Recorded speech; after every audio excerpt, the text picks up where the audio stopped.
Non mais les deux Ils nous là. aident pas. Non, ils sont en train de me faire des... Non mais alors... Mais virez-les. On se permettra pas. Et là, ça tourne. Bonjour, je suis Claire Callan, je suis la présidente du Festival international Vin Noir et c'est aujourd'hui notre 10e édition.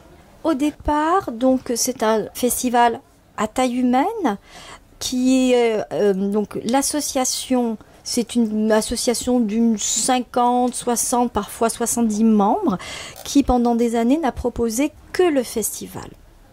Lorsque je suis arrivée, j'ai voulu ouvrir et proposer d'autres activités dans l'année pour mettre en valeur les auteurs, mais les mettre en valeur hors librairie ou alors dans la librairie, mais en proposant autre chose qu'une dédicace. Donc des rencontres un petit peu parfois étonnantes. Ça peut être une rencontre, par exemple, on a fait une soirée Polar d'Islande à la cave du Pont-Neuf avec des quiz. On a travaillé avec la maison d'édition. On a proposé un repas. Enfin, on a fait un boulot de fou. Évidemment, ce n'est que du bénévolat, mais pour faire plaisir à nos adhérents et vraiment promotionner le livre, hein, c'est notre but.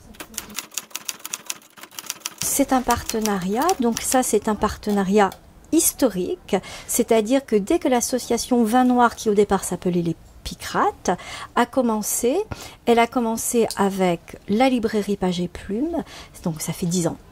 Enfin 10e édition de partenariat et le caviste, car ça j'y tiens beaucoup. Il y a quand même il y a les deux volets, mais c'est un partenariat en tout cas avec le libraire extrêmement solide.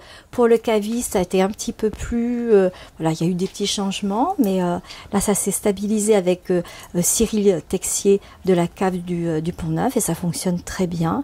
Et puis Page et Plume, il y a bien sûr le directeur maintenant Sébastien Lavie qui est à fond avec nous et une équipe formidable. Voilà, il est vraiment très bien entouré.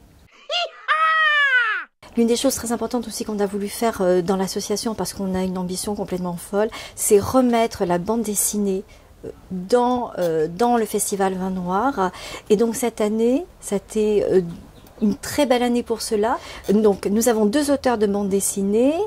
La relève, si je puis dire, avec Ludovic Chesneau et une formidable BD qui s'appelle L'Après-Alcatraz, et puis le grand Jean-Michel Arroyo qui vraiment est en train de devenir une star et qui est là avec nous, qui propose une magnifique BD avec le grand nom qui est Pierre Crestin, qui n'est pas là malheureusement, à qui nous pensons. Et voilà, c'est très important pour nous de remettre aussi la BD dans le festival à égale mesure avec les auteurs. Alors en 2021, c'est vrai que ça a été très compliqué. On avait fait une année blanche l'année précédente. On a misé, on a fait le pari. On s'est dit, peut-être qu'on va finir par s'en sortir. Alors on a vraiment fait un pari gagnant, puisqu'on a été quasiment le premier festival en France qui a eu lieu. Donc on a eu beaucoup de monde, ça c'est la première chose, mais ce monde-là, il a fallu le canaliser. On avait des contraintes sanitaires très fortes.